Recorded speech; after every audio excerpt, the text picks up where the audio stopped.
In terms of getting my first prosthesis, the time to getting a prosthesis varies with everyone, and it's really down to how well you're healing and how fast you're healing and if there's any complications. So I think the main thing is not to have too high expectations of your first prosthesis, of your first socket,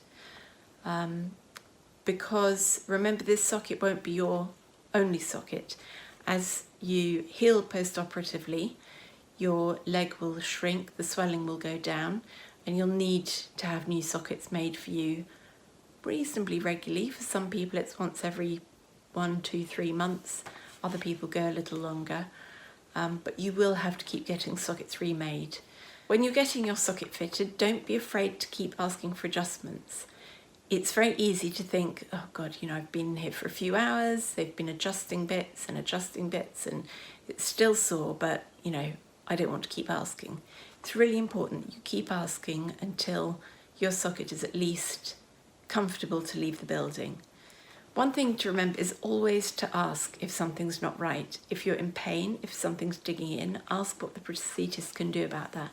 Sometimes it'll be padding, sometimes it'll be shaping, but often they have an answer that you might not have thought of, so it's always worth asking. I started physio at the hospital the day after the amputation. So it's a very quick process. It's not, let's lie in bed and leave it a few days and then get you up. It's pretty much get you up and moving as soon as possible, because that's best, really. So that was a really quick process. Started off in a wheelchair, gave freedom to go up and down the corridor and annoy the nurses at the nurses' station for a bit. And the following day progressed onto crutches and taking steps using crutches, safely getting up and down the stairs, using my bum, using the crutches, and that sort of way of being able to move around safely with either crutches or wheelchair. And as soon as I did that, I was able to be discharged from the hospital, which only took 10 days. So I was only in 10 days, and that's only because I was waiting for a wheelchair to be delivered at home.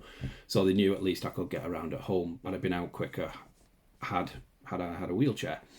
I started rehabilitation pretty much straight away.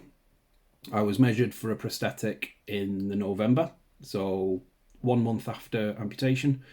I then got a mock-up of the leg, so a leg to try in the December, and on the 2nd of January I took my first steps using my prosthetic, and it took only sort of like a couple of hours of inside the parallel bars, and you start walking with the physio, and after that I was outside the bars. I was walking as well as I could do, really.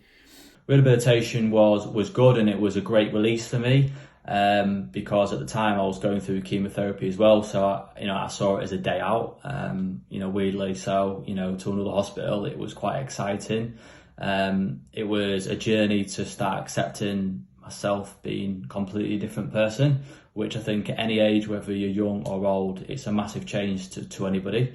So it was a positive experience. The NHS were great, and those specialty units over there, which is brilliant, and I'll talk about it in a moment, but I use sport as a rehabilitation. So I picked up wheelchair tennis, played some golf, and for me sport is the biggest and the most positive impact it's had on my life. And I owe everything to sport, for what getting through the difficult times that I did all those years ago. And sport will forever be seen as really important in my life to be able to get through the tough and the hard times, really. Try not to be in too much of a hurry. The first thing is your body has to heal, and that's going to take weeks and months, and you just need to take it easy, go at the pace your body allows, and to realise that in the first instance you need to allow your body to heal. Then I found what was useful, even prosthesis, was just to get as much exercise as I could. I quite enjoyed trying to push myself in the wheelchair, which is quite hard at first, but you do get a lot better at it.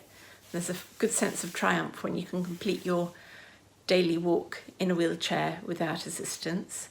And then when I got my prosthesis, I just decided to do what I could every day. Wear it for as long as it's comfortable or as long as you're advised, and just potter around on it. I spent a long time walking about inside initially, pottering, first with the help of crutches. Then I'd find maybe around the kitchen I wouldn't use crutches as much and I'd do a bit of walking, and then that progressed so that after months and months and months I was able to walk outside instead of with 2 crutches, with 1 crutch, and then eventually with 2 walking poles, and then 1 walking pole, and eventually if my socket and leg and residual limb is behaving, I can now walk with no sticks at all. But just remember, it's a really long game. Measure your progress in weeks and months, not in days, and just persistence really, really pays off.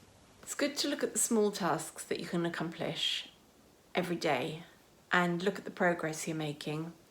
And it's good to be excited about all the new little things you can do, like the first time you can get up the stairs on your own, or the first time you can go for a walk on your own, well, a rolling walk in your wheelchair all by yourself, even if you've got someone there to help if you need it. Or the first time you can walk outside with your prosthesis on, even if you're using sticks or crutches. Or the first time, I don't know, you've been able to walk for more than half an hour. Or even the first time you can pot around the kitchen. These things are all really exciting. And although they may not be that exciting to others, I think they're worth celebrating.